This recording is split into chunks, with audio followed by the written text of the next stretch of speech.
प्रासंगिक रहेंगे महात्मा बुद्ध के समाजोपयोगी मानवतावादी संदेश। वैशाख मास की पूर्णिमा को बुद्ध पूर्णिमा के रूप में मनाने की प्रथा वर्षों से चली आ रही है, क्योंकि ऐसी मान्यता है कि भगवान विष्णु के नवम अवतार कहे जाने वाले महात्मा बुद्ध अर्थात सिद्धार्थ ने शिशु रूप में अपने पावन चरण इसी दिन धरती पर रखे थे।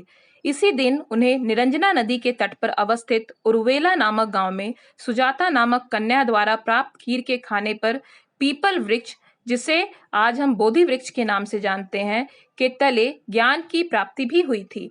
अंततोगत्वा इसी दिन उन्होंने कुशीनगर में अपने नेत्र सदा के लिए बंद कर लिए, जिसे महापरिनिर्वाण के नाम से जाना जाता है। कथनाशय यह है कि वैशाख पूर्णिमा के दिन ही महात्मा बुद्ध का जन्म हुआ, उन्हें बुद्धत्व या संबोधि की प्राप्ति हुई व इसी दिन उन्होंने स्वेच्छा से अपने प्राण भी त्याग दिए। महात्मा बुद्ध के जीवन की इन तीन अति महत्वपूर्ण घटनाओं का वैशाख पूर्णिमा को ही घटित होना अत्यंत अद्भुत व आश्चर्यजनक संयोग है। इसलिए तो बुद्ध पूर्णिमा का यह पवित्र अवसर बौद्ध अनुयायियों के लिए सबसे विशिष्ट व महत्वपूर्ण त्योहार है।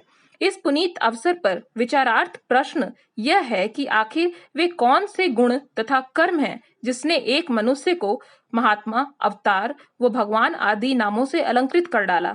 100% सत्य है कि तथागत का स्मरण आते ही एक ऐसे महामानव की अलौकिक छवि मानस पटल पर उभर कर सामने आती है, जिनके दोनों नेत्रों से पूरी मानवता व सृष्टि के लिए प्रेम, स्नेह, दया, करुणा और अहिंसा की रश्मियां विकीर्ण हो रही हों।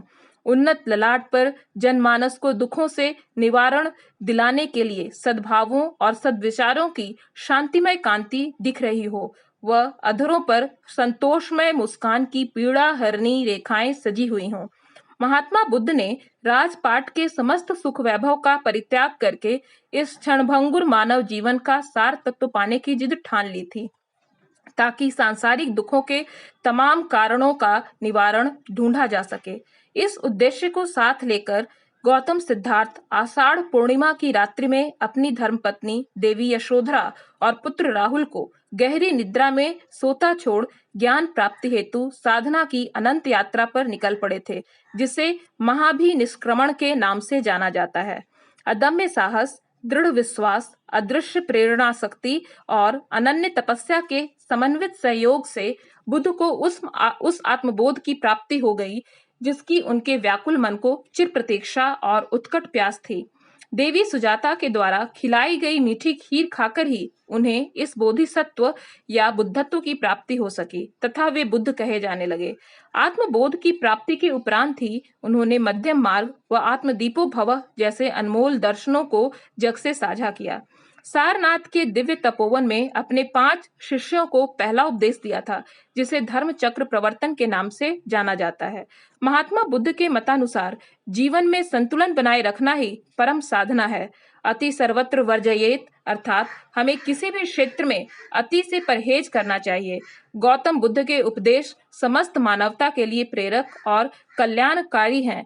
उन्होंने उस समय के हिंदू समाज में फैले धर्माडंबरों, छुआछूत, जातिगत भेदभाव, मनुष्य का मनुष्य द्वारा किए जाने वाले शारीरिक, मानसिक और भावात्मक शोषण, अमानवीय व्यवहार व हिंसा के खिलाफ आवाज उठाई।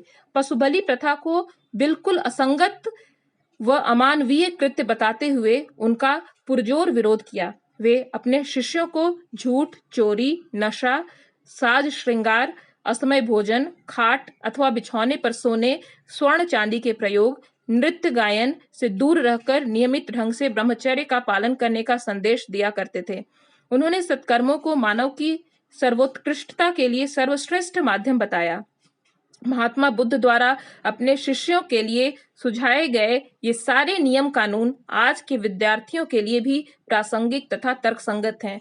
इसके साथ ही साथ महात्मा बुद्ध द्वारा युवावस्था में अनुज देवदत्त द्वारा घायल किए गए हंस पर दया भाव दिखलाते हुए रक्षार्थ आगे आना, अंगुलीमाल जैसे क्रूर डाकू का हृदय परिवर्तित कर देना, वैशाली की प्रसिद्ध नृत्यांगना आम्रपाली के रूप और सौंदर्य के दंभ का नाश कर उसे बौद्ध धर्म की अनुगामिनी बनने को प्रेरित कर देना आदि ये सारी अविस्मरणीय कथाएं उनके चमत्कारिक व्यक्तित्व की ही झांकियां हैं।